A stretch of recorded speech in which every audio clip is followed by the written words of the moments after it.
Noi abbiamo necessità che gli imprenditori, che coloro che hanno problemi, coloro che sono avvicinati dalla criminalità organizzata parlino, siano disponibili a individuare e a consentire delle indagini. I processi li stiamo facendo, i processi stanno portando anche a condanne importanti a Verona, a Padova e a Venezia.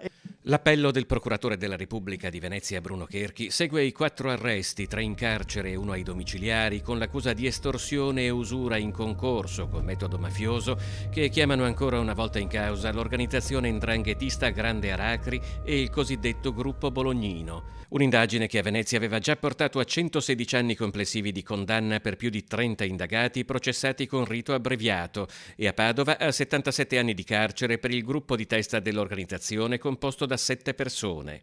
Nell'operazione di Carabinieri e Finanza anche diverse perquisizioni nelle province di Venezia, Treviso, Padova e Vicenza.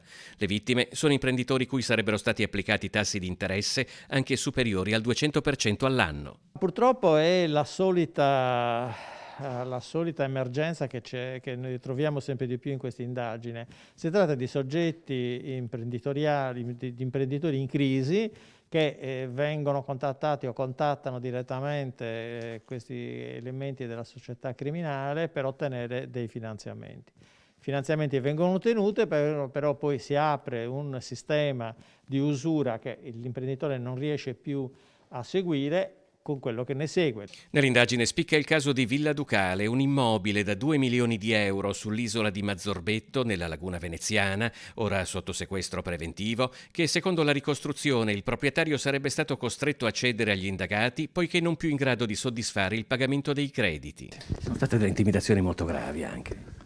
Adesso le intimidazioni sono sempre gravi, sono sempre violente, perché intervengono su soggetti, su parti offese che non sono aduse a comportamenti di questo tipo e che si trovano in difficoltà. L'indagine è completato, prosegue, ci saranno altri sviluppi. Le indagini proseguono sempre. Gli arrestati sono Antonio Genesio Mangone, calabrese residente in Emilia-Romagna, ex braccio destro dei pluricondannati Michele e Sergio Bolognino, già in carcere a scontare 16 anni e 6 mesi per una lunga serie di estorsioni con metodo mafioso tra Padova, Vicenza e Venezia. Giulio Cuman, 69enne di Schiavone, in provincia di Vicenza, e il figlio Bernardino, rinchiusi nei carceri di Tolmezzo e Voghera, e Shaila Illir, un imprenditore di origini kosovare residente a Trevignano, in provincia di Treviso.